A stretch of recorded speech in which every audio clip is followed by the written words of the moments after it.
प्रधानमंत्री नरेंद्र मोदी ने 12 जनवरी यानी शुक्रवार को देश के सबसे लंबे सी ब्रिज यानी अटल सेतु का उद्घाटन किया। जी हाँ, इस अटल सेतु यानी सी ब्रिज का नाम, समुद्र के ऊपर बने इस ब्रिज का नाम अटल सेतु रखा गया है। यह ब्रिज मुंबई से नवी मुंबई को जोड़ेगा। इसमें करीब 2 घंटे की दूरी की सफर 20 मिनट में पूरा कर लिया जाएगा। अब दिसंबर 2016 में मोदी ने इस पुल की आधारशिला रखी थी, लेकिन पुल की लागत 17,843 करोड़ रुपए थी। 21.8 यानी करीब 21 किलोमीटर 800 मीटर की ये लंबे 6 लेन वाली ब्रिज को Mumbai trans harbour link MTHL भी कहा जाता है। पुल का 16.5 किलोमीटर यानी कि 16.5 किलोमीटर का हिस्सा समुद्र पर है, जबकि 5.5 किलोमीटर का हिस्सा जमीन पर है। इस पुल की क्षमता रोजाना 70,000 वाहनों की है और फिलहाल ब्रिज से रोज करीब 50,000 वाहनों के गुजरने का अनुमान लगाया गया है। नमस्कार, मैं उमेश कुमार और आज की इस वीडियो में हम बात कर रहे हैं अटल सेतु, देश की सबसे लंबी सी ब्रिज, समुद्र के ऊपर बनने वाले सबसे लंबी सी ब्रिज की, जिसे अटल सेतु का नाम दिया गया है, जिसका उद्घाटन किया गया है। 21 किलोमीटर और 800 मीटर किलोमीटर लंबा ब्रिज मुंबई नवी और मुंबई को मुंबई और नवी मुंबई को दोनों को जोड़ेगा। और जो 2 घंटे की सफर आदमी घूम के तय करते थे, वो सफर इस पुल के जरिए महज 20 मिनट में पूरा होगा। आपको बता दूं, MTHL की वेबसाइट के मुताबिक पुल के उपयोग से हर साल 1 करोड़ लीटर ईंधन की बचत होने का अनुमान है। यानी कितने कम किया गया है, यानी आंकड़ा ये बताता है कि जो शहर में या पुल में जो यूज करेंगे उसको हर साल करीब 1 करोड़ लीटर ईंधन की बचत होगी सिर्फ उस पुल के निर्माण से। जो पूरे वहां के लोग खर्च करते हैं ईंधन, उसका 1 करोड़ लीटर का बचत होगा और यह रोजाना 1 करोड़ ईवी से बचने वाले ईंधन के बराबर है। इसके अलावा प्रदूषण के स्तर में भी कमी आने से लगभग 25,680 मैट्रिक टन CO2 उत्सर्जन भी कम होगा। यानी कि इस आंकड़े से, इस एनालिसिस से देखा जाए तो इस पुल से न केवल रास्ते दूरियां कमेंगी बल्कि कई बचत भी होगा, जिसमें कि ईंधन और CO2 गैस भी है। अब तो पुल को बनाने में 1.78 लाख मीट्रिक टन स्टील और 5.04 लाख मीट्रिक टन सीमेंट का उपयोग किया गया है। ब्रिज पर 400 CCTV कैमरे लगाए गए हैं और पक्षियों और समुद्री जीवों की सुरक्षा के लिए ब्रिज पर साइड बैरियर और एडवांस लाइटिंग की गई है। ब्रिज की लाइफ जानकारी के मुताबिक 100 साल बताई गई है। यानी कि इसका रिपोर्ट MTHL कहता है कि इस ब्रिज की लाइफ 100 साल तक इस पुल को कुछ नहीं होगा, ये जैसी की तैसी बनी रहेगी।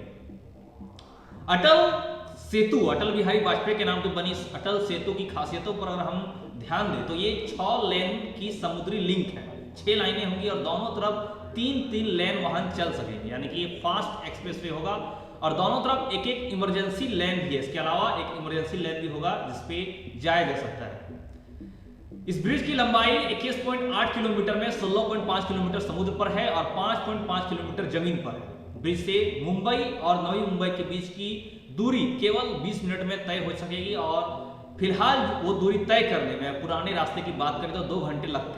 आपको बता दो, इस ब्रिज की कुल लागत 17,843 करोड़ है, जिसमें कि काम अभी जारी है और ब्रिज को बनने में करीब 2 मीट्रिक टन स्टील और 5 लाख मीट्रिक टन सीमेंट इस्तेमाल हुआ। अगर तो ब्रिज पर एडवांस लाइटिंग की गई है और इससे लाइट्स पर फोकस सिर्फ ब्रिज पर पड़ेगा, जो देखने में भी काफी खूबसूरत नजारा होगा।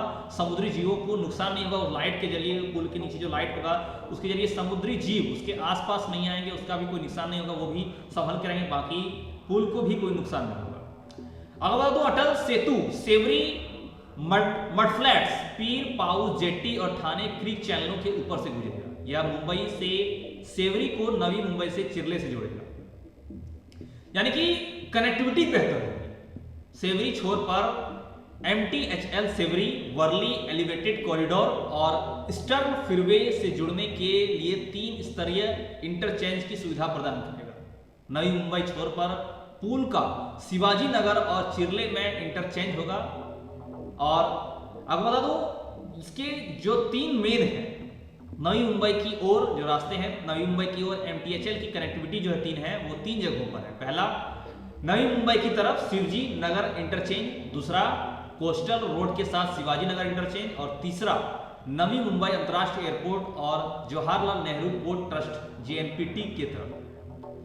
जसाई के पास इस पर SH-54 पर रैंप है, या पनवेल का कह सकते हैं, या पनवेल को उड़न स्टेट हाईवे SH-54 से कनेक्ट करेगा, और जसाई के पास नेशनल हाईवे 4B पर इंटरचेंज या इंटरचेंज पनवेल उतरन और JNPT को कनेक्ट करेगी।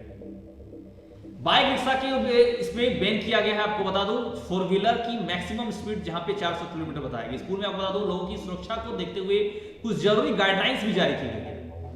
इसके तहत ब्रिज पर मोटरसाइकिल, मोपेड, 3 पहिया वाहन, ऑटो और ट्रैक्टर नहीं चलेंगे। जी हाँ, इस एक्सप्रेस हाईवे पे इन गाड़ियों को जाना बैन कर दिया गया है, यानी कि इस पर कोई भी मोटरसाइकिल, मोपेड, 3 पहिया वाहन, कोई ऑटो, टोटो या ट्रैक्टर वगैरह जो लोकल गाड़ियां होती हैं वो नहीं चलेगी। इसमें सिर्फ 4 व्हीलर, मिनी बस और 2 एक्सल व्हीकल की मैक्सिमम स्पीड 100 किलोमीटर प्रति घंटा निर्धारित की गई, यानी कि उससे बड़ी गाड़ी चलेगी और उसका मैक्सिमम स्पीड 100 किलोमीटर प्रति घंटा निर्धारित किया गया है। प्लस ब्रिज की चढ़ाई और उतार पर स्पीड 40 किलोमीटर प्रति घंटे से ज्यादा नहीं होगी, यानी कि जहां पे वो पुल पे चढ़ाई होगी और जहां से ढलान होगा वहां पे भी उसकी स्पीड तय की गई है जो कि 40 किलोमीटर प्रति घंटे की होगी। आपको बता दूं, पुल पर एक तरफ का टोल 250 रुपए प्रति कार तय किया गया, यानी कि जो ऑटो, टोटो, 3 पहिया वाहन के अलावा जो भी गाड़ी चलने शुरू होंगी वो गाड़ी शुरू ही होंगी कार से, और कोई भी एक कार जाएगी तो टोल जो रुपया किया गया वो 250 रुपए प्रति कार तय किया गया, यानी कि 250 रुपए कार को देना पड़ेगा। वहीं दोनों तरफ का टोल 375 रुपए प्रति कार होगा। और अगर आप मासिक टोल राशि का बात करें तो 50 गुना इससे वो अधिक होगा। मासिक पास टोल राशि बनाए तो उसका 50 गुना होगा, यानी कि इसके लिए आपको इतनी राशि देनी होगी टोल टैक्स के रूप में। पुल के निर्माण की बात करें तो समुद्र तल से करीब 15 मीटर की ऊंचाई पर किया गया है। इसके लिए समुद्र तल में 47 मीटर तक गहरी खुदाई करनी पड़ेगी। पुल के आसपास भाभा परमाणु अनुसंधान केंद्र यानी BARC, ONGC और JNPT जैसे संवेदनशील एरिया है, और इसे देखते हुए पुल के 8.5 किलोमीटर तक के हिस्से में नॉइज बैरियर और 6 किलोमीटर के हिस्से में साइड बैरिकेडिंग की गई है, यानी कि उस क्षेत्र में कोई हॉर्न या कोई नॉइज नहीं होगा, सिर्फ चलना है, नो नॉइज, और साइड बैरिकेडिंग की भी की गई है। इसके अलावा पक्षियों और समुद्री जीवों की सुरक्षा के लिए ब्रिज पर साउंड बैरियर और एडवांस लाइटिंग की गई है। अब ये पुल कई मायने में खास है। पुल के बारे में पहली बार आपको बता दूं 1962 में स्टडी की गई थी। ये पुल यूं ही बनने वाला पुल नहीं है, इसके बारे में कई स्टडी हुई, कई शोध के साथ, कई अच्छे कारगर स्टडी के बाद बनाया गया है। बता दूं 1994 में इसकी फिजिबिलिटी रिपोर्ट बनाई गई और इसके मुताबिक कई चीजें सामने आई। हालांकि यह इसके बाद भी प्रोजेक्ट पर काम अटका रहा। 2006 में इसका टेंडर जारी किया गया लेकिन काम नहीं हो पाया। 2016 में प्रधानमंत्री नरेंद्र मोदी ने इस पुल की आधारशिला लगाई।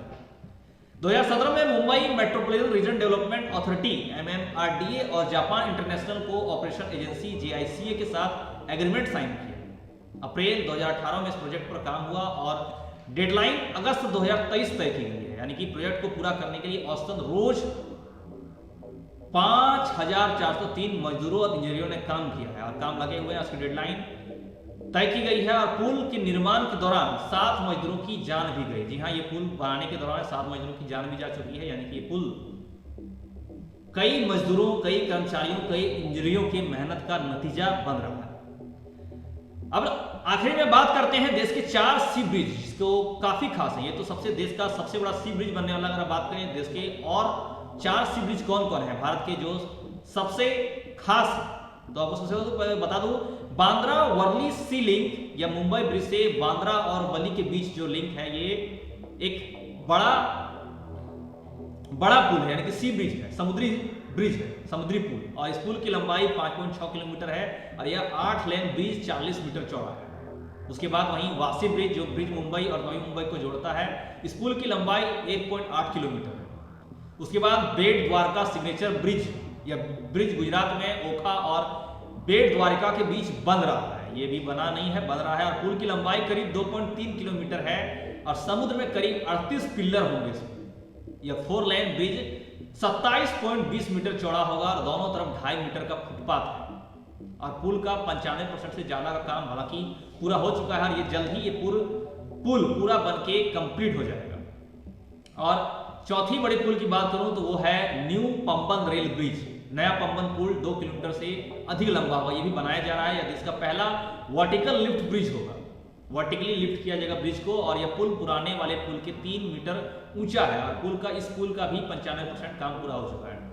यानी कि देश में बड़े बड़े 4 और सी ब्रिज बनने वाले कुछ बन रहे हैं, और सबसे बड़ा ब्रिज इसमें ये अटल सेतु होगा। इसे अटल सेतु नाम दिया गया है। आज की इस वीडियो में फिलहाल इतना ही। आगे आपसे फिर मिलेंगे कुछ नई और अच्छी खबरों के साथ। हमारे साथ अंत तक बने रहने के लिए धन्यवाद। जय हिंद, जय भारत।